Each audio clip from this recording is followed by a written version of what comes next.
이번 주제는 이제 앞에 부제가 좀 있긴 하지만 핵심은 베이지안 스태티스틱, 베이즈 통계에 대해서 오늘 이제 이야기할 거고요. 이거에 대해서 이제 이야기할 2, 3학번 통계학과 하지훈이라고 합니다. 예, 목차를 이제 간단히 보시면은 뭐 레퍼런스 저거 빼면 이제 5가지가 있는데 4번과 5번이 조금 많습니다. 그 부분이 살짝 많이 어렵기도 해서 이제 초반부부터 이제 어떤 이야기를 했었는지 지난 학기 때 어떤 거 했었는지부터 얘기하고 거기서 이제 나왔던 의문점을 이제 차례로 이제 해소해 가는 방향으로 이제 할 거고요.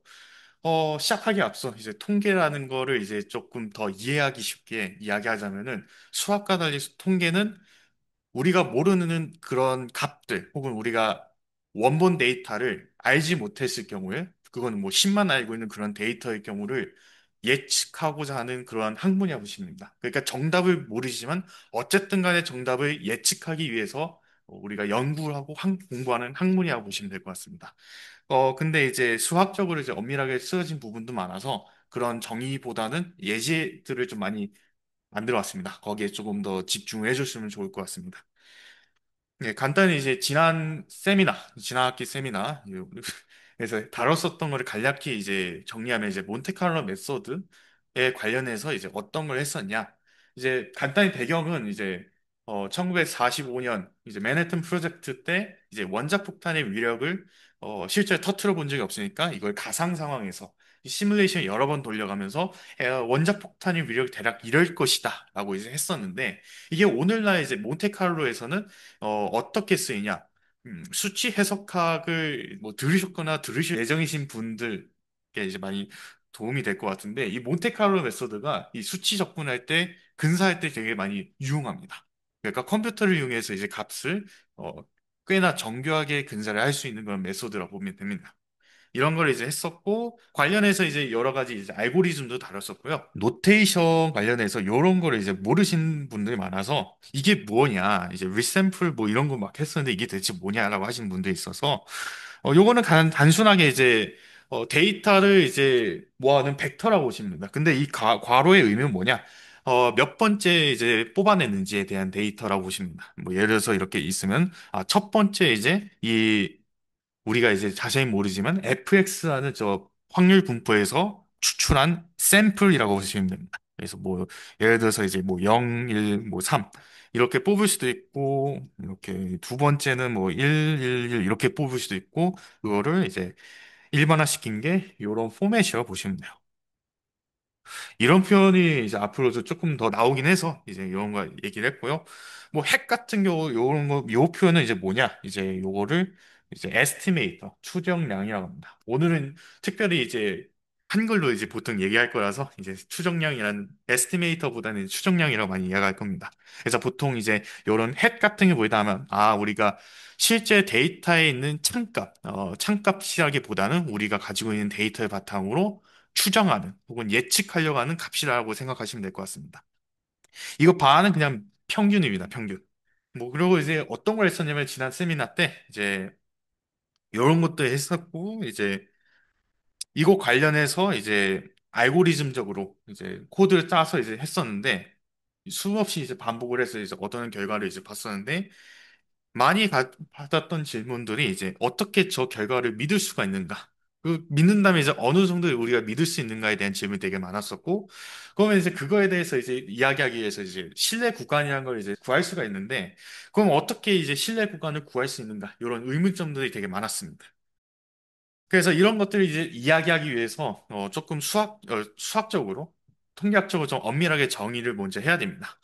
가설 검정에 대해서 이제 먼저 이야기를 해야 되는데 쉽게 얘기해서 이 모소 공간이라는 걸 이제 이야기를 합니다. 이렇게 두 개로 이제 디스조인트 유니언한 상태로 만들어 주는데 어떤 거냐면요. 이걸 이제 귀무가설이라고 하고 요거를 이제 대립가설이라 합니다. 그러니까 귀무가설이 참이되게 하는 그런 공간들을 이제 세타 나라고 하고요. 이 대립가설 H1이 이제 참이되게 하는 모소 공간을 세타 1이라고 합니다.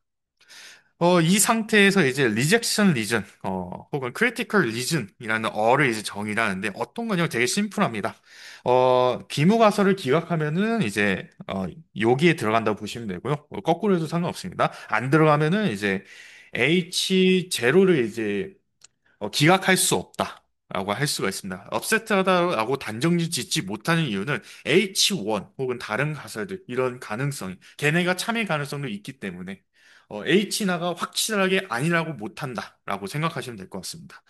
그리고 이제 이 리젝션 리즌 요거 이거를 이제 정의하기 위해서는 이제 어떤 걸 쓰냐? 테스트 스태티스틱 검정 통계량이라는 걸 쓰고요. 보통 tx x에 대한 함수로 표현이 된다고 보시면 될 것 같습니다. 여기서 x는 랜덤 베리어블이라고 보시면 됩니다. 변수예요. 그랬을 때 이제 우리 통계학자들은 어떻게 이제 가설 검증하냐? 이런 phi x라는 거 하는데 아까 얘기했던 요 파트 요거를 함수로 만듭니다. 그 이제 px라고 하는데 인디케이터 펑션이라고 해서 어 h나를 이제 리젝트하면 1값을 반환하고 그렇지 않으면 이제 0을 반환하는 그런 함수를 이용합니다.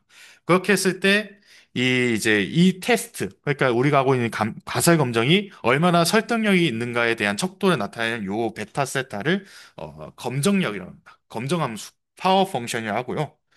그리고 이 검정 함수 파워 펑션의 최대값을 알파라고 정의를 합니다. 이게 알파가 우리가 흔히 많이 이야기하는 유의 수준 혹은 significant level이라고 보시면 됩니다. 그랬을 때 이 px를 뭐 사이즈 알파 테스트라고 부른다라고 정의를 합니다. 이거는 뭐냐면요. 이제 기대값 중에서 세타 나라는 요놈을 변수로 취급하고 나머지는 전부 다 상수로 취급하는 겁니다. 기존에 알고 있던 그 기대값 공식 쓰는데 세타 나에 대해서 이제 계산을 하겠다. 얘를 변수로 보겠다라고 생각하시면 됩니다. 왜냐면 여기는 x라고 되어 있는데 누굴 기준으로 기대값을 계산할지 모르니까 저렇게 좀 구별하기 쉽게 적어놓은 거라고 보시면 됩니다. 여기도 마찬가지입니다. 그러면 이제 가설 검증할 때 이제 p-value, 이 p-value라는 거를 이제 많이 쓰지만 이게 정확히 뭘 의미하냐? 쉽게 얘기해서 in other words를 보시면 되는데 h나를 이제 기각을 하는데 p-value가 아까 이야기했던 유의수 수준보다 작으면 이제 기각한다 이런 느낌을 이제 쓰는데 우리가 보통 이제 가설 검증할 때는 보통 기무가설이 참일 때 우리가 관측한 이 데이터가 실제로 일어날 확률, 그거를 이제 p-value 하고요. 이 알파가 이제 얼마나 극단적인 적인가, 그거를 이제 정해준 척도라 보면 됩니다. 그래서 이제 알파보다 p-value가 작다. 그러면은 이 기무가설이 참일 때 우리가 가지고 있는 이 데이터가 실제로 일어날 가능성이 매우 극단적이다. 그래서 우리가 이제 기무가설을 참이라 볼 수 없다. 기각할 만한 증거가 있다. 이런 느낌으로 이제 활용이 된다 보시면 됩니다. 그래서 피밸류가 우리의 관측값에 대한 정보를 갖고 있다 보시면 됩니다. 그래서 이제 뭐 확률과 통계 과목을 들으셨으면 이제 요런 이제 컨피던스 인터벌을 구하는 공식 뭐 이거는 이제 고등학교 확통 시간에도 나오는 거긴 한데 분산을 알고 이제 평균을 모를 때는 이제 정규화 스탠다다이즈드를 이제 이용을 해서 이제 만들 수가 있고요. 반대로 이제 조금 복잡합니다. 이제 흔히 우리가 뭐 아케메에서 이제 중간고사나 기말고사에서 이제 평균은 아는데 분산을 모르는 경우 이럴 때에는 이제 조금 복잡합니다. 이거를 유도하는데 좀 복잡하지만 그런 복잡한 계산 과정을 다 생략하고 나온 최종 결과물이 이런 카이제곱 분포가 분모에 있는 이런 형태로 우리가 신뢰 구간을 구할 수가 있더라라고 이제 정리를 할 수가 있습니다. 이건 그렇게 중요하진 않고요.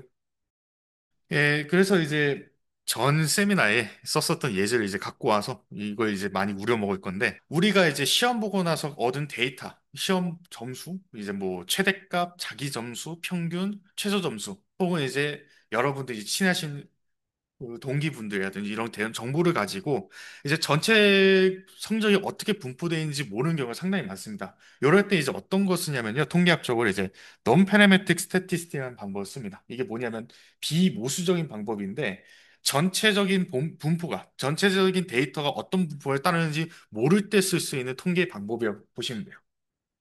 그랬을 때 이제 우리는 어떤 가설 검증할 거냐? 우리 지금 이제 요건 실제 데이터를 갖고 온 건데 이렇게 이제 7개의 데이터를 제가 갖고 있다 칩니다. 그리고 여기 제 점수가 있고요. 예. 그랬을 때 이 시험 점수들의 분포 중에서 뭐 정규 분포를 뭐 따르는지 잘 모르겠지만 분산이 얘네 둘 중 하나일 것이다. 라고 이제 가설 검증할 겁니다. 그럼 이제 이거를 이제 컴퓨터로 어떻게 계산할 거냐에 대해서 이제 쓰면은 이제 추정량이죠. 분산에 대한 추정량인데 요거를 이제 이런 식으로 이제 계산을 할 것이다. 분산 공식을 이제 대입을 해서 계산을 할 거고 그다음에 이제 새로운 데이터셋을 만들어 줘야 됩니다. 이제 왜냐면 이제 얘를 바탕으로 이제 우리가 가지고 있는 데이터를 이제 좀 다루기 쉽게 변환하는 과정이라 보시면 될 것 같고요. 세 번째 부분은 이제 요겁니다. 요거 때문에 이제 얘기를 했던 거고, 이걸 이제 어떻게 할 거냐? 앞에 있었던 요 7개의 데이터를 바탕으로 복원 추출할 겁니다. 중복을 활용해서 뽑을 건데, 뭐, 가령, 뭐, 한 가지 숫자를 나올 수도 있고요. 뭐, 중복되는 숫자 뭐, 두 개. 뭐, 예를 들어서 뭐, 70, 뭐, 70 두 개 있고, 뭐, 45, 35, 뭐, 60, 85, 85. 이렇게 해서 뭐, 7개를 만들어낼 수 있습니다. 이 과정을 이제 반복을 해서 뽑아낸다. 라는 게 이제 세 번째 중에서 첫 번째 단계고요. 두 번째는 이걸 과정을 해서 똑같이 각각의 데이터에 대해서 아까 분산 공식을 적용합니다. 그 다음에 이제 우리는 p-value를 구하기 위해서 이제 우리가 계산했던 요놈과 원래 우리가 처음에 갖고 있었던 데이터 셋에 대한 추정량하고 비교를 할 겁니다. 이건 역시 이제 인디케이터 펑션이고요. 얘보다 이제 요 인디케이터 펑션 요 내부에 있는 요놈이 참이면 1이고 아니면 0을 반환하는 그런 함수입니다. 이걸 이제 계산을 해서 이 반복한 횟수만큼 나눠주면은 그게 p-value가 됩니다. 그래서 실제로 이제 만들었는데 이 부분은 그렇게 신경 쓸 필요가 없습니다. 그냥 알고리즘이 앞에서 있었던 거를 그대로 이제 코드 변환시킨 거고 핵심은 이 부분입니다. 예, 요거를 이제 어떤 거 할 거냐? 어떻게 했냐? 10,000번 정도 돌렸습니다. 10,000번. 10,000번 돌렸는데 그 결과가 p-value가 0.01 정도 나오더라. 근데 우리가 알파를 여기도 있지만 0.05라고 설정했기 때문에 예, 작습니다. 작기 때문에 우리는 H-날을 리젝트 할 수가 있구나. 그래요. 안타깝지만 우리가 갖고 있는 이 데이터의 전체 분포는 분산이 100이 아니라는 걸 이제 얻었습니다. 그러면 이제 이거를 정확한 분산을 구하기 위해서는 이 과정을 반복해야 되냐? 어쩔 수 없습니다. 이거는 반복을 할 수밖에 없습니다. 예, 그래서 이거는 예스고요. 안타깝지만. 그러면 이제 H1에는 이제 분산이 50이다라고 이제 가정을 했잖아요. 그러면 이제 바꿔봅시다. 바꿨을 때는 이제 그러면 기무가설이 이 우리가 갖고 있는 전체 데이터 분산이 50일 것이다 했을 때 그때 이제 얼마나 극단적인가를 똑같은 과정을 이제 돌렸어요. 여기가 바뀌었죠. 똑같은 과정을 돌렸더니 p-value가 어마어마하게 작아서 여기 소수점이 안 나왔지만 0으로 나옵니다. 아까보다 더 낮죠. 그래서 결론이 H날 또 리젝트합니다. 그러면 50도 리젝트하고 100도 리젝트하는데 이러면 어떻게 하냐? 이런 문제가 발생하게 됩니다. 그래서 이런 과정을 이제 여기다 적어놨지만 이러한 가설 검증 형태를 하는 방식이 이제 빈도주의자, 프리퀀티스트들이 하는 가설 검증인데 이러한 문제가 좀 많아서 보통 이제 뭐 연구 결과에서 가설 검증 이용해서 보고서 결과를 냈을 때 이런 왜곡이 필연적으로 발생합니다. 발생하는 상황이 좀 많습니다. 그래서 이거를 피하기 위해서 우리는 새로운 관점이 필요하다라는 게 베이지주의자라는 베이즈 통계라는 겁니다. 네, 빈도주의자랑 베이지주의자의 차이점이 좀 명확합니다. 베이지주의자들은 아까 우리가 처음 했었을 때 이제 그 가설 검정에서 어떻게 했었냐? 데이터는 고정이 돼 있고, 그러니까 우리가 추정하고 싶은 그 변수는 고정된 값입니다. 그러니까 이제 우리가 뭐 추정하고 싶은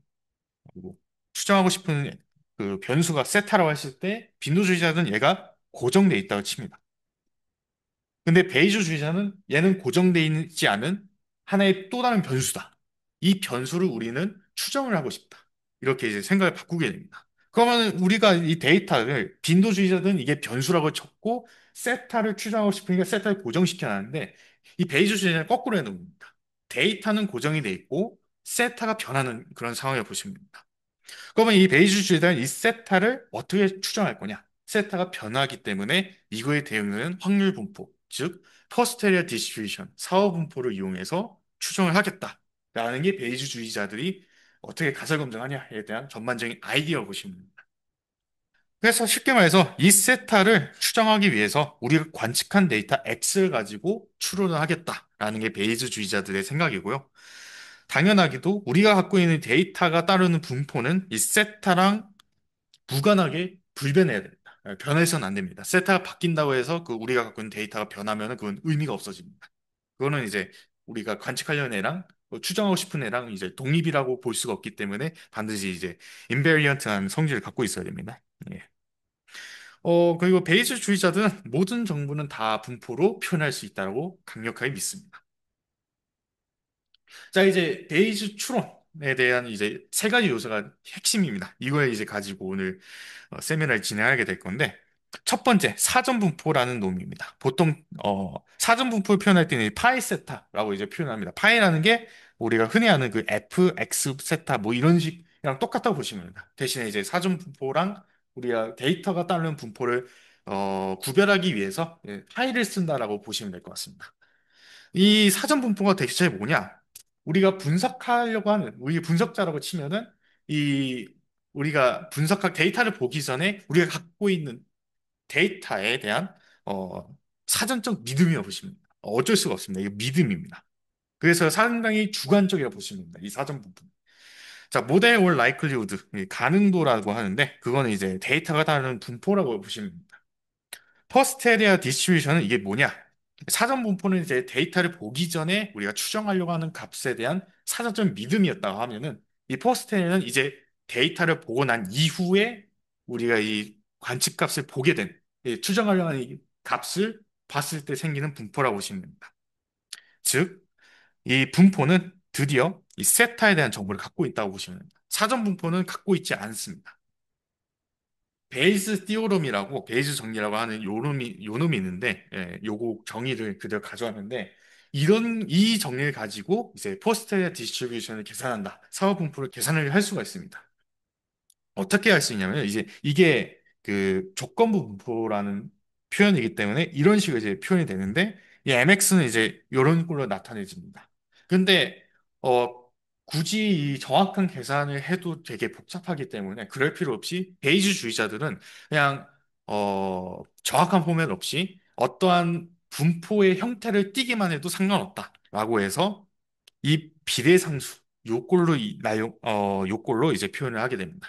즉 사후 분포를 구하기 위해서는 이 사전 분포와 요 가능도의 곱으로 표현을 할 수가 있다라고 보시면 됩니다. 그럼 이제 사후 분포를 구했으면은 이거에 대한 이제 대표적인 통계량, 뭐 사후 평균하고 사후 분산 이런 거를 우리가 알고 있는 개념으로 이제 구할 수가 있다라고 보시면 될 것 같습니다. 예제를 갖고 왔습니다. 예. 이거 뭐냐면은 그냥 동전 던지기를 생각하시면 됩니다. 뭐 1이 앞면이고요. 0이 이제 뒷면이라 칩시다. 한 12번 던졌는데 요렇게 이제 동전이 나왔다고 그 앞면과 뒷면이 이렇게 나왔다고 칩시다. 그리고 이제 이 사전 분포를 보통 우리가 아무런 정보가 없을 때는 이제 유니폼이라고 이런 거 생각하시면 됩니다. 그냥 0에서 1까지 똑같은 함수값 가지고 있는 그런 함수라고 보시면 됩니다. 그랬을 때 이제 사업 분포를 어떻게 계산할 거냐, 그리고 그 상황에서 사업 평균을 어떻게 계산할 거냐에 대한 내용인데, 일단 사전 분포는 이제 여기다 적어 드렸다시피 이제 1이고요. 모든 구간에 대해서. 그리고 이제 이런 표현이 조금 익숙하지 않을 것 같습니다. 그래서 이렇게도 쓸 수 있지만, 여기 칠판에 있다시피 X, 이 벡터에 대해서 이제 조건부 분포, 이렇게 해서 표현을 할 수 있습니다. 이것도 가능합니다. 이게 정의입니다. 가능도에 대한 정의라고 보시면 됩니다. 근데 왜 이제 i가 1부터 n까지 왜 곱할 수 있냐? 그거는 이제 서로 독립이라는 조건 때문에 이렇게 곱으로 표현을 할 수가 있습니다. 이걸 바탕으로 이제 우리가 가능도 함수를 구할 수가 있고요. 이걸 바탕으로 이제 사후분포까지 계산을 할 수가 있는데, 네. 가능도 함수를 구해서 이렇게 표현을 할 수가 있습니다. 예, 좀 많이 복잡하지만 이렇게 정리를 할 수가 있고요. 그러면 이제 포스테리아 디스트리뷰션, 사후분포 포맷은 이렇게 정리가 돼요. 물론 이것만 보고서 이제 상당히 통계를 공부하지 않았으면 이게 대체 무슨 분포지 할 수가 있는데 정확하게 상수가 물론 있지만 이게 베타 분포를 따릅니다. 베타 분포의 포맷인데 대신에 이제 세타를 넣고 알파랑 베타는 각각 이제 대응되게 시키면은 이제 얘네가 베타 분포를 따르는구나 라고 이제 알고 이제 쓸 수가 있는 겁니다. 그래서 우리가 구했던 저 사호 분포는 베타 분포 요거를 이제 따르는 걸 알 수 있고 실제 우리가 관측한 데이터를 넣어서 계산하면은 이런 분포를 알게 됩니다. 물론 이렇게 이해하면 전혀 알아듣지 못하기 때문에 평균 값을 이제 계산하면 나올 확률은 아마 7분의 5 정도 될 것 같다라고 이제 이야기를 할 수가 있는 겁니다. 이 여기까지 이제 사후 분포를 어떻게 구하고 거기서 이제 평균을 어떻게 구하는가에 대한 예제라고 보시면 될 것 같습니다. 이제 본격적으로 추론하기 전에 그러면 이제 의문점 하나 드실 겁니다. 빈도주의자가 우리가 사용했던 거는 이제 명확하게 이제 잘 써왔는데 베이스 통계는 상당히 최신 학문이라고 보시면 됩니다. 그러니까 약간 근거가 이 베이스 통계를 우리가 무리 없이 써도 되냐 이런 의문감이 되게 많았습니다. 실제로 이제 빈도주의자들이 베이스 통계 하시는 분들에 대한 이런 의문성, 이걸 써도 괜찮냐, 논리적 아무런 문제가 없는가에 대한 반발이 엄청나게 심했었습니다. 이 이유가 이 베이스주의자가 믿는 게 이제 likelihood principle인데 간단히 얘기하면요. 아까 계산한 저 가능도 함수가 두 개가 있는데 그 두 개가 저랑 상수 그러니까 리니어한 관계를 갖고 있을 때 이 두 개는 모두 세타에 대해서 동등한 정보를 갖고 있다. 유사한 게 아니라 완전히 똑같은 정보를 갖고 있어야 된다라는 원칙이 있습니다. 이거를 이제 빈도주의자들이 상당히 많이 비판을 합니다. 이게 어떻게 가능하냐? 배주주의자는 이게 맞다고 그냥 믿습니다. 근데 빈도주의자는 이거를 못 받아들이기 때문에 상당히 이제 반발이 심했는데 이거를 이제 해소하게 될 두 가지 원칙이 있습니다. sufficient principle이 있는데, 어떤 거냐면, 간단히 이제 정의가 하나 필요한데, sufficient statistic, 충분 통계라는 게 있는데, 이게 뭔 의미냐면요. 어, 보통 우리가 X가 이미 이제 세타에 대한 정보를 갖고 있는데, 이 세타에 대한 정보를 그대로 갖고 있는, 근데 세타가 없는 그런 검정 통계랑 TX가 존재합니다. 다시 말해서, 뭐 이거는 이제 그냥 충분 통계량을 이제 알아낼 수 있는 그런 정리라고 보시면 되는데 핵심은 뭐냐? 이 X와 이 X로만 얘는 이제 세타랑 연관이 있고요. 실제 이제 식 보면 세타랑 X가 같이 있습니다. 근데 얘는 세타가 없습니다. 그럼에도 불구하고 세타에 대한 정보를 똑같이 갖고 있다라고 합니다. 이 개념 자체가 이제 빈도주의자들이 이제 만들어냈기 때문에 모든 통계학자가 다 웬만하면 다 이제 받아들인다고 보시면 됩니다. 다 동의하는 원칙이고요. 이거 weak conditionality principle, 약한 조건부 원칙이라는 게 있는데 두 가지 사건이 있고 둘 다 일어날 확률이 약 0.5라고 칩시다. 예. 그랬을 때 우리가 추론할 때 혹은 가설 검증할 때는 우리가 실제로 관측한 거 그것만 이용해서 추론을 해야 된다라는 게 약한 조건부 원칙에 대한 내용이라고 보시면 됩니다. 지극히 당연한 이야기라고 생각이 들고 실제로 많은 통계학자들이 이거는 논리적으로 하자가 없다. 다 받아들이고 있습니다. 그러면 이 두 가지 원칙, 이 sufficient principle하고 weak conditionality principle, 이 두 개가 왜 likely principle하고 의미가 있냐? 이 사람이 약간 조건부 원칙과 충분 원칙이 두 개를 합치면은 이 likely principle하고 완벽하게 동치다라고 증명하게 됩니다. 증명을 궁금하시면 한번 찾아보시고 그렇게 되면서 사실 빈도주의자들이 믿고 있거나 아니면 이미 증명돼서 이거는 문제없이 쓸 수 있다라는 근간을 확실하게 제공을 해줬다. 그래서 이 베이지 통계도 문제없이 쓸 수 있다라는 배경을 제공해 준 거라고 보시면 될 것 같습니다. 그러면 이제 베이지 추론을 어떻게 할 거냐? 이제 가설 검증, 우리의 핵심 관심사죠. 어떻게 할 거냐? 우리가 이제 빈도주의자들은 어떻게 하냐면요. 이제 가설 검증이 비무가설을 받아들일 거냐, 대립가설을 받아들일 거냐, 이거에 대한 문제인데, 아까 봤듯이 빈도주의자는 비무가설에 참여를 가정해놓고 우리가 가치가 데이터가 실제 말이 되냐, 아니면 극단적이냐, 이걸 했는데, 예시주의자는 둘 다 이제 고려합니다. 물론 이제 사전적인 믿음과 데이터를 따르는 가는 이두 개를 동시에 이제 고려해서 얘네들을 이제 비교를 하겠다라고 보시면 될 것 같습니다. 그러니까 예시주의자는 이런 가정을 안 한다라고 보시면 될 것 같습니다. 네, 그러면 이제 사전적 믿음에 대해서 이야기를 할 건데 어떤 거냐면 이제 보통 이렇게 표현이 됩니다. 어떤 거냐면 이 파이라는 걸 계속 쓰게 될 텐데 사전 분포, 사후 분포 이것 때문에 자, 사전적 믿음을 나타내는 하나의 척도로서 사전 확률이라는 걸 씁니다. 이 사전 확률은 각각 각 가설에 대한 분석자가 갖고 있는 믿음이라고 보십니다. 물론 이제 사전이라는 말이 붙었기 때문에 데이터를 보기 전이라고 보시면 될 것 같습니다. 뭐 쉽게 예를 들어서 뭐 오늘 비가 올 것이다에 대해서 나는 한 30%라고 믿는다. 이런 게 이제 대표적으로 사전 확률을 정의했다 보시면 됩니다. 뭐 40%라고 해도 되고요. 70%뭐 세트해도 상관없습니다. 대신에 요거는 꼭 이제 지켜주셔야 됩니다. 그러면 이제 사정 확률에 대해서 이야기했으니까 각 가설에 대응되는 분포를 이제 이야기해야 되는데 사전 분포. 이걸 이제 분포라 보시면 됩니다. 사전 분포. 얘는 이제 조건부 분포 형태로 이제 표현이 되는데 물론 이제 기무 가설과 대립 가설에 대한 각각에 대한 사전 분포라고 보시면 되고 뭐 엄밀하게 이제 정의하면 이런 식으로 계산을 할 수가 있습니다만 보통 파이 세타 전체를 그냥 한꺼번에 정의한 경우가 많습니다. 그럼 이제 가능도를 이제 추가를 하기 전에 그러면 이제 사후 확률에 대해서 이야기할 건데 이건 뭐냐? 데이터를 관측한 이후에 우리가 갖고 있는 그 추정량에 대한 확률이라고 보시면 됩니다. 정보라고 보시면 되고 보통 이제 P0라고 표현이 되기도 합니다. P라고 쓰기도 하고 뭐 알파라고 쓰기도 하는데 뭐 결과적으로 H나에 대한 우리가 갖고 있는 데이터의 하에서 H나 맞을 확률 밑에 거는 이제 H1이 맞을 확률이라고 보시면 됩니다. 그래서 이제 이걸 가지고 어떻게 할 거냐? 최종적으로는 이 두 개를 가지고 이제 표현할 건데 어떻게 할 거냐? 이 가설 중에서 그러니까 알파 제로와 알파 1을 비교해서 어떤 쪽이 더 강력한 증거를 가지고 있는가? 이걸 바탕으로 가설 검증한다 보시면 됩니다. 그래서 이제 상당히 다르다라는 느낌이 많이 받으실 거고요. 사후 분포를 계산을 해야 됩니다. 그러기 위해서. 사후 확률은 알겠는데 사후 확률을 어떻게 구하냐? 사후 분포가 필요합니다. 근데 이제 보통 우리가 이제 여러 가지가 있습니다. 뭐 H1, H나를 뭐 아까 이제 처음에 봤었던 그 가설을 보면은 뭐 분산이 100일 것이다.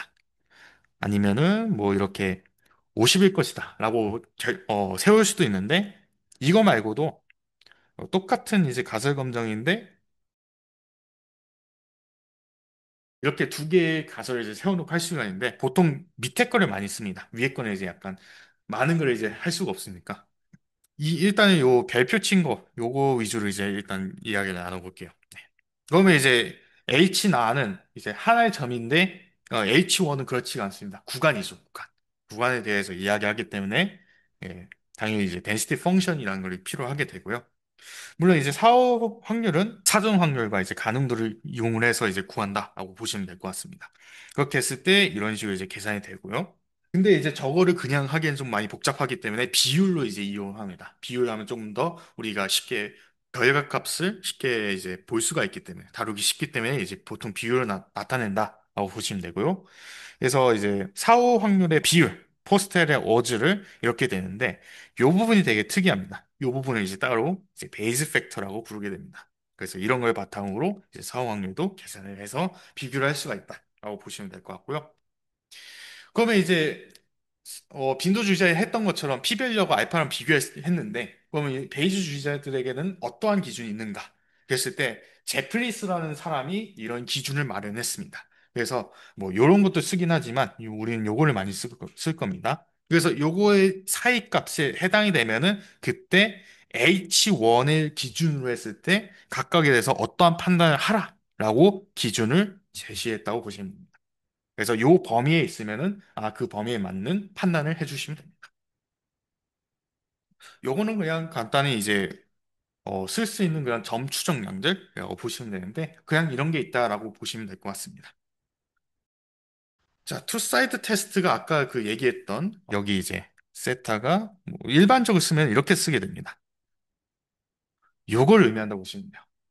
네, 그리고 우리가 이제 보통 많이 접하는 게 성적 분포가 한 정규 분포라고 이제 따른다고 믿기 때문에 이런 식으로 이제 정의를 하고 이렇게 이제 가설 검정을 세우고요. 그러면 이제 이걸 갖다가 이제 어떻게 계산을 할 거냐? 물론 이제 이게 지금 구간이기 때문에 G1에 대해서는 분포가 이제 따로 주어지게 될 겁니다. 사전 분포가. 물론 이제 수학적 엄밀하게 따지면은 이 두 개로 돼 있는데 요 표현이 이제 많이 낯설 겁니다. 이게 뭐냐면 이제 디렉 메저라고 한 점에서에 대한 그 확률이라고 보시면 됩니다. 딱 한 점에서만 이제 1이고 적분을 했을 때 아닐 때는 이제 0이라는 이제 상당히 실익적인 내용이라고 보시면 되는데 그냥 이런 정의를 써서 뭔가 표현할 수가 있구나라고 보시면 될 것 같습니다.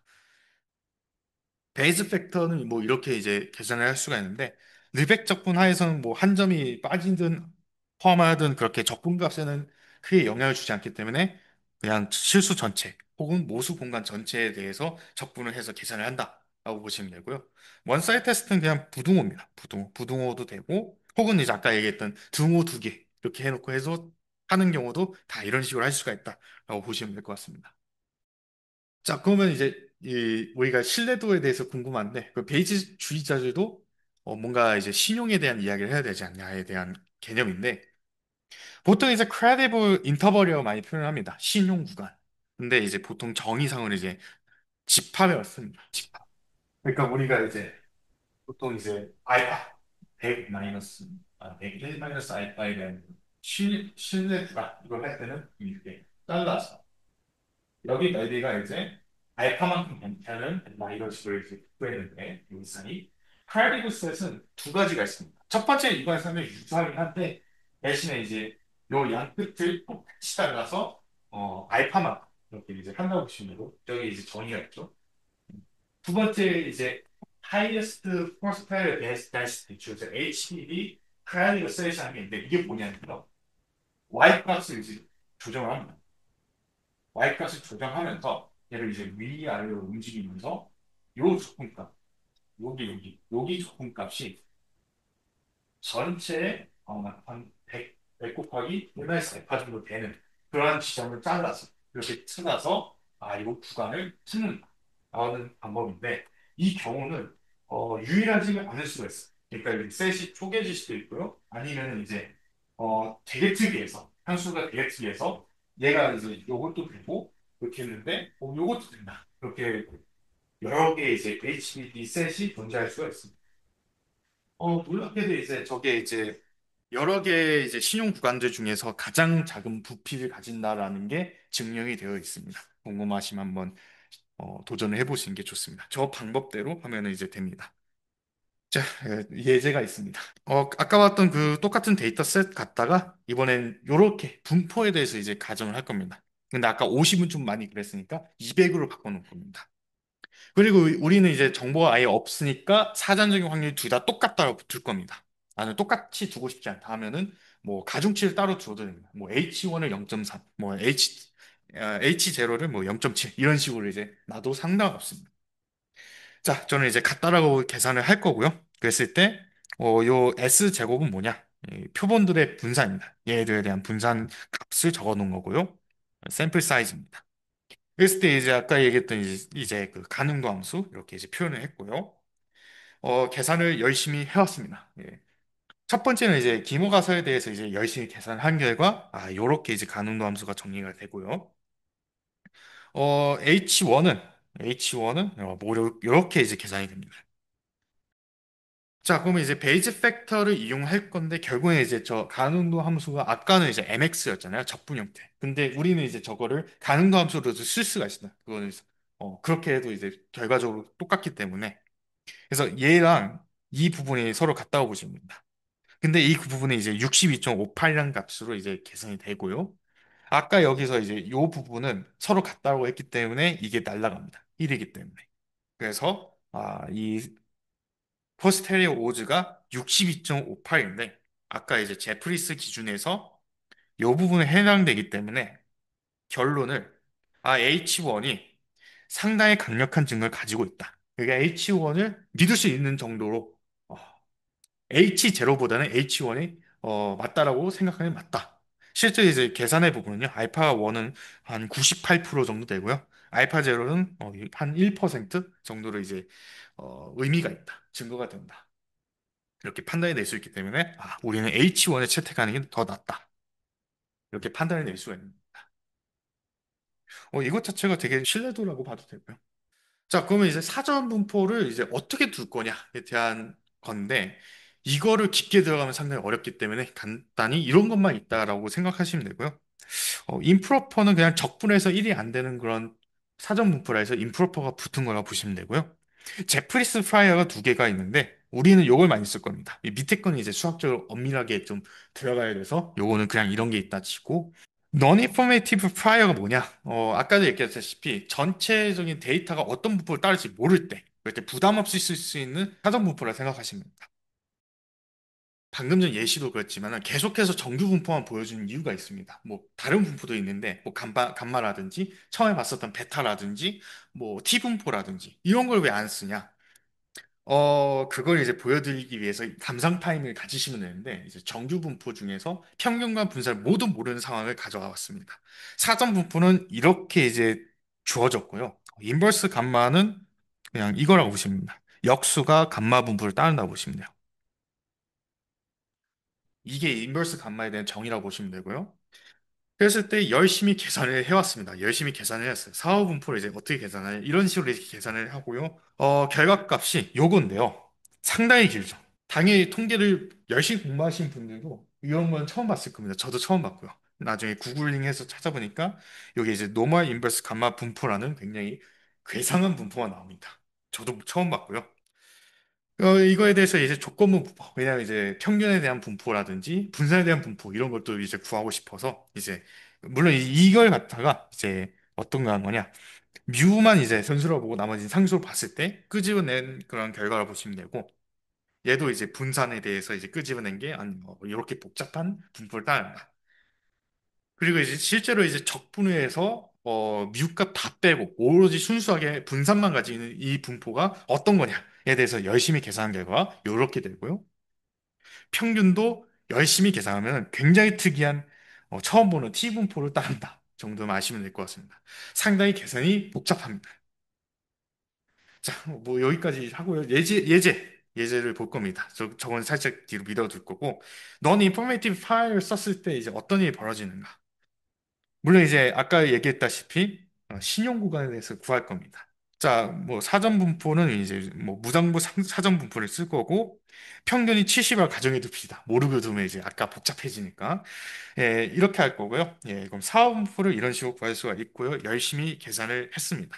예, 열심히 계산을 해보니까 인버스 감마 분포라는 걸 따르게 된다라고 알 수가 있고요. 그럼 이 감마 분포를 이제 어떤 식으로 할 거냐? 인버스 감마 분포 아까 설명했다시피 이 인버스 감마 분포가 얘랑 똑같다 했으니까 어쨌든 분사에 대한 구간을 구하기 위해서는 어, 요 정보를 이용을 해야 됩니다. 요런 특성이 있습니다. 실제 증명이 가능하지만 그건 오늘 세미나와 그렇게 관련이 없어서 그냥 이걸 받아들일 거고요. 그럼 이걸 이용해서 이제 이렇게 이제 쉽게 바꿀 수가 있고 얘는 우리가 계산이 가능합니다. 값이 있어요. 값이 있기 때문에 이걸 바탕으로 이제 이렇게 이제 확률을 구할 수가 있고요. 이걸 이제 정리해서 구하는 신용 구간은 요 정도라고 보시면 돼요. 아까 이제 우리가 H1 했을 때 분산이 뭐 200일 것이라 했잖아요. 그게 여기에 실제 포함되니까 95%의 신용도가 있구나. 그래서 H1이 그렇게 높은 확률로 우리가 믿을 수가 있구나라는 것을 알 수가 있습니다. 근데 왜 여기는 왜 1553.25냐? 이게 어쩔 수 없이 데이터 개수가 적기 때문에 나타나는 현상이라고 보시면 됩니다. 이거 줄이고 싶으면 데이터 개수를 왕창 늘리면 됩니다.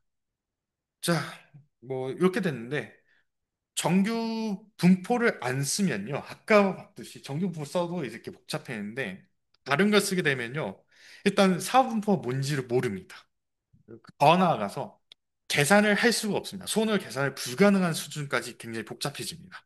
그래서 이거를 좀 해결하기 위해서 알고리즘을 좀 써야 됩니다. 실제로 이제 컴퓨터로 뭐 쓰고 싶은데 RN이라는 조건을 지키면은 뭐 어떻게 이제 계산을 해서 이제 뽑는데 한 개의 샘플을 갖고 싶어도 우리가 죽을 때까지 못 뽑니다. 그 계산이 너무 오래 걸리기 때문에 이걸 좀 단순화시킨 알고리즘인 MCMC를 이야기할 겁니다. 물론 이게 MCMC가 마코프 체인 몬테칼로라는 게 있는데 우리가 몬테칼로라는 거는 이제 알고 있으니까 마코프 체인에 대해서만 이제 알면 되겠죠. 근데 이 마코프 체인이 상당히 어렵습니다. 그래서 마코프 체인 몬테카를로라는 거는 결과적으로 이제 F라는 놈을 추정하기 위해서 쓰는 알고리즘이고요. 이걸 바탕으로 이제 아까 했던 배수 추론을 할 수가 있다라는 게 있습니다. 물론 이제 몬테칼로의 방법이 한데 이 마코프 체인을 따르는 몬테칼로라고 보시면 됩니다. 쉽게 얘기해서 예. 마코프 체인을 만들어내는 그런 특수한 알고리즘이라고 보시면 되는데 문제점이 이게 어렵습니다. 그래서 이거를 정확히 이해를 못해도 상관없는데 아이디어만 이제 얻으면 됩니다. 이 마코프 체인이라는 게 이제 스토캐스틱 프로세스인데 이게 두 가지 스페이스를 따르면 이게 스테이트 스페이스라는 게 있고요. 그냥 뭐 상태 공간 뭐 이런 게 있다 치고 타임 스페이스라고 있습니다. 이 타임 스페이스가 이게 이제 보통 이제 디스크리트한 거고, 얘가 이제 컨티뉴어스한 상황이라고 보시면 됩니다. 그랬을 때 이제 마코프 프로퍼티라는 게 뭐냐면요. 이렇게 이제 조건부 확률이 있는데, 뭐 x0부터 xt까지 시간에 따라서 변화된 그런 걸 보시면 되는데, 시간에 따라 뭐 이렇게 돼 있는데, 뭐 1 이렇게 따따따 뭐 t인데, 이게 어떤 거냐? 바로 직전의 과거에만 종속이 되는 그런 상황이랑 똑같다라는 게 이제 마코프 프로퍼티고, 이걸 체인화 시킨 게 이겁니다. 이 대괄호가 뭐냐면요, 이게 분포입니다. 조건부 분포. 아까 이렇게 이제 뭔가 있고 뭔가 있고 요런 꼴이라고 보시면 됩니다. 파이, 세타, 뭐 x 이런 꼴. 이거를 이제 대괄호 형태로 이제 표현한 게 이제 이런 거고요. 여기도 보시다시피 여기에 이제 0부터 t까지 있지만 바로 직전 과거. 예, t 플러스 1 바로 직전이 t이기 때문에 이렇게 바로 직전 과거에만 의존한 그런 조건 분포를 이제 마코프 체인이라고 합니다. 그래서 뭐 이런 특성을 가진다라고 합니다. 트랜지션 커널이라는 게 있는데요. 아까 얘기했던 이걸 바탕으로 뭔가 확률을 계산할 수가 있다고 보입니다. 예, 이것 자체를 그냥 뭐 트랜지션 커널이라고 받아들여도 상관없습니다. 뭐 밑에는 이제 n번째 트랜지션 커널이 무엇인가 할 때 뭐 이런 복잡한 적분으로 구할 수가 있다 정도만 아시면 될 것 같고요. 마코프 체인의 중요한 특성 두 가지가 있습니다. 예, reducibility라는 게 있는데, 복잡합니다. 정의 자체 굉장히 복잡한데, 어떤 거냐면요. 되게 심플한데, 이렇게 이제 스테이트 스페이스가 있고, 여기 이제 XY가 있는데, 임의의 X와 Y가 이렇게 있는데, 어떻게든 간에, 뭐, 이게 중간 과정이 어떻게든 간에, 이렇게 도달할 수 있는 성질이 irreducibility라고 합니다. 약간 패스 커넥티드하고 굉장히 유사하다 보시면 되는데 여긴 방향이 있다라고 생각하시면 될 것 같고요. 리커런스는 뭐냐면요, 재기성이라는 건데 이것만 보면 되게 모르겠 텐데 굉장히 쉽게 얘기하면은 아까 얘기했다시피 뭐 X로부터 최종 포인트까지 가는데 어떠한 공간 A를 이렇게 막 정말 무한번에 왔다 갔다 하듯이 하고 어디론가 간다. 이 A를 계속 무한번, 거의 무한번에 가깝게 도착한다. 이런 느낌인데, 이거는 이제 좀 어려우니까, 우리 디스크리트한 상황을 보면은, 결국엔 처음 지점으로 되돌아온 경우, 이런 거라 보시면 돼요. X면은 이런 식. 이거를 보통 recurrence라고 부릅니다. inverted distribution도 이제 중요한데, 이거는 앞에서 얘기했던 거랑 연결되는 거긴 한데, 스테이트 스페이스에 상관없이 이 분포가 절대로 안 변하는 그런 분포라고 보시면 됩니다. 고정된 분포라고 보시면 돼요. 그래서 어떤 정리가 있냐? 이 마코프 체인에 대한 정리인데, 예, 아까 얘기했던 그 트랜지션 커널 조건 분포가 있으면은 뮤가 이 K에 대해서 안 변하는 분포, 불변 분포면은 AXI가 뭐든 간에 시간에 상관없이 무조건 이 뮤를 따르게 된다라는 정리가 있고요. 뭐 에르고딕 티오럼이라는 게 있는데 뭐 이거는 그냥 강대수 법칙이라는 게 있는데 그냥 n이 무한 들어가면은 이 평균값이 이거 우리가 연속 형태 했을 때 적분한 값과 상당히 확률적으로 수렴해 간다라는 느낌을 보시면 됩니다. 뭐 이런 게 있는데 아이디어 자체는 그냥 저 굉장히 많은 이야기 다뤘지만 조건부 분포를 구하기 위해서 이 쓰는 거라고 보면 돼요. 마코프 체인이 정확히 모르지만은 결국엔 이 마코프 체인 몬테칼로, MCMC라는 게 뭐냐면은 결국엔 저 불변 분포를 구하기 위해서 마코프 체인을 이용하겠다라는 겁니다. 그러기 위해서 우리가 이 에르고딕 티오름에 대해서 이제 두 가지 조건이 필요한데 이 아까 얘기했던 이제 어떻게든 이제 X에서 Y로 갈 수 있다와 이 인베리언트 디스트리뷰션 뮤 요거를 이제 체크를 해야 되는데 보통 이게 MCMC를 쓸 때는 이 첫 번째 조건을 웬만하면 맞다라고 치고 나중에 확인하는 용도 그 정도 하고요. 이 두 번째를 많이 신경을 씁니다. 이 불변 분포가 없으면 MCMC가 안 돌아간다고 보시면 됩니다. 아까도 얘기했다시피 어쩔 수 없이 독립을 포기를 해야 됩니다. 그래야 이제 빨리 얻을 수가 있기 때문에 바로 직전 과거에 동속된다. 그 조건을 가지고 이제 샘플을 추출해낼 것이다. 라는 거라고 보시면 됩니다. 알고리즘입니다. 이 깁스 추출, 깁스 샘플러 혹은 샘플링이라고 부르는데요. 이 아이디어가 뭐냐면요. 전체 조건부 분포를 가지고서 이제 결합 분포, 이걸 이용해서 뽑아낼 수 있다. 얘는 그러니까 구하기가 어려워요. 되게 어려운 그런 사후 분포인데 얘는 구하기 쉬울 때 얘는 이제 우리가 알고 있으니까 얘는 이제 쉬워요. 구하기 쉬워요. 혹은 알고 있다거나. 그럼 이 상황에서 이 전체 조건부 분포, 이 전체 분포를에서 이제 뽑아내는 과정을 이 두 개를 가지고도 할 수가 있는데, 물론 핵심은 이 부분을 가지고서 샘플링을 할 수가 있다. 예제는 이겁니다. 세타 1은 이제 초기 값인데, 초기 값이 합시다. 그러면 이제 두 번째 거 이제 뽑아낼 때, 이 세타 1에다가 우리가 초기 값을 대입을 해서 뽑아냅니다. 그러면은 놀랍게도 이게 이걸 따릅니다. 불변 분포라는 성질 때문에. 이게 이제 MCMC의 핵심 과정입니다. 이게 불변 분포입니다. 절대로 안 변해요. 네.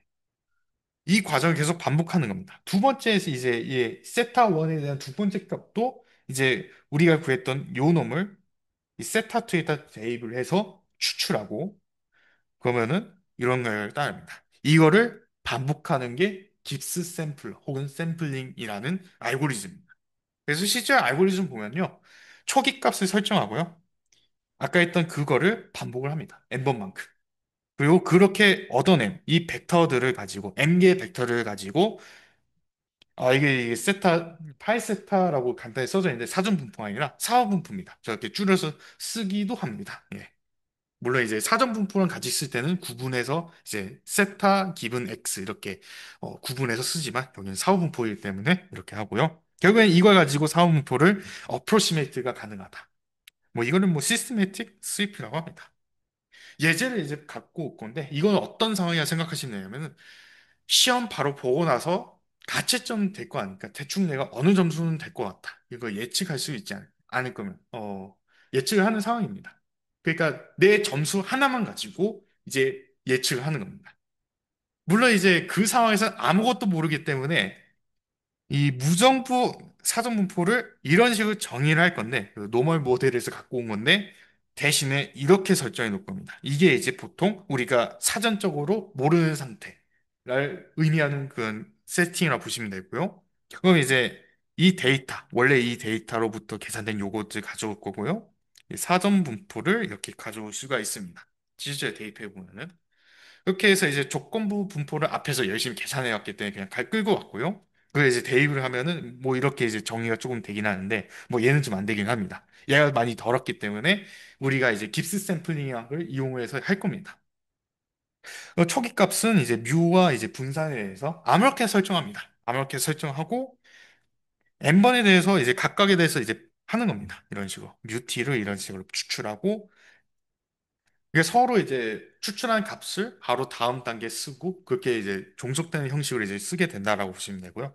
그렇게 해서 이제 뭐 추출해서 뭐 사후 분포를 어프로시메이트 한다. 그 과정을 이렇게 이제 열심히 짜왔고요. 예. 요거는 조금 이따가 설명할 겁니다. 요거는 왜 샘플을 왜 제거하는지 그건 좀 이따 볼 거고 결론은 이렇게 되는데 이렇게 보면은 좀 많이 혼잡하니까 이제 이제 HPD 말고 그 동일한 구간 꼬리를 잘라서 그렇게 만든 신용 구간이라 보시면 됩니다. 그랬을 때 한 뮤가 한 요 정도 사이 정도. 이게 이제 신용 구간이라 보시면 되고, 분산은 한 요 정도 사이에 있겠구나. 라고 이제 추측을 할 수가 있는 겁니다. 근데 이거는 이제 얼마나 반복했냐? 100번 반복했고, 버닝이라는 게 있어요. 한 10개를 뭐 버닝 했대요. 이 버닝이라는 게 뭐냐면요. 이게 아무리 그래도 이 깁스 샘플링이 독립이 아니라 바로 직전 과거에 종속돼 있다 보니까 초기 과정이 이 원래 의도한 분포와 다르게 약간 우리가 마음에 들지 않은 값이 나올 때가 있습니다. 그래서 이제 실제로 이 그래프를 그렸는데 이 실선이 뭐냐? 이 초기 10개의 데이터를 제거하기 전이고요. 이 점선은 이제 그걸 제거한 이후의 분포라고 보시면 돼요. 그러면 보면은 여기 차이가 좀 심하죠. 여기도 차이가 심한 걸 볼 수가 있습니다. 그래서 이 초기 10개는 우리가 의도한 그 분포와 좀 튀는 그런 값들, 아웃라인 그런 것들이 있기 때문에 그걸 제거를 하는 의미가 있다라고 보시면 되고요. 실제로 여기 이제 분산에 대해서 여기가 이제 좀 많이 차이가 난다라는 걸 알 수가 있습니다. 그래서 버린이라는 과정을 어쩔 수 없지만 좀 잘라내서 우리가 알고 싶은 분포에 잘 수렴한다. 우리가 잘 예측을 할 수 있게 잘라내는 역할을 한다고 보시면 돼요. 그래서 이제 그러면 횟수를 늘리면 어떻게 되냐 했을 때 이 천일 때 천 번 놀렸을 때는 이렇게 이제 좀 바뀌게 되고요. 그래프가 점점 이제 좀 차이가 적어지긴 합니다. 물론 그렇다 해도 이 뮤는 이제 점점 정규분포 따르고 얘는 뭔가 카이제곱 혹은 감마분포 이런 느낌이 오게 되고요. 만 번 돌렸을 때도 이렇게 이제 됩니다. 만 번 돌렸을 때는 이렇게 결과가 나오게 되고요. 만 번 정도 돌리면은 사실 이제 뭐 버닝을 하든 말든 버닝은 한 10% 정도 이제 제거를 했다 보시면 돼요. 그러면 거의 차이가 없어요. 물론 차이가 있긴 하지만 거의 차이가 없습니다.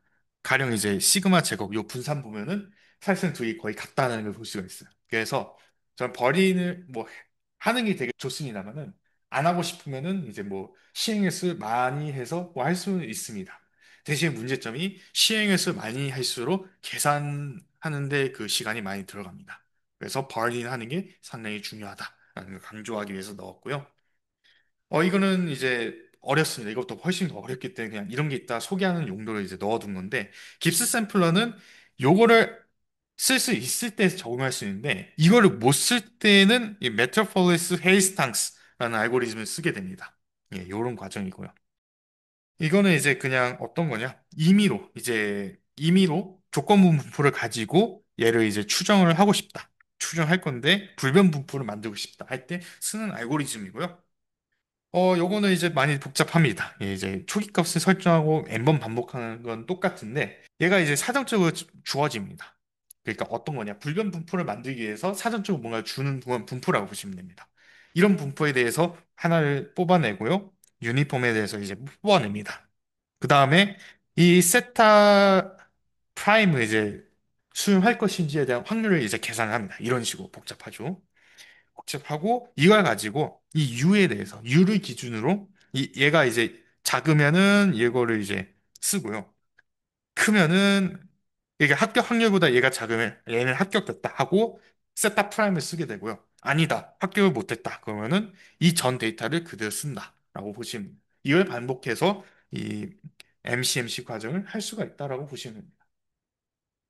굉장히 어려운 내용들을 많이 했어요. 그래서 굉장히 쉬운 걸 가져왔습니다. 이것도 베이스 통계 일환인데요. 베팅이다, 베팅. 베팅이 뭔지 다들 아시죠?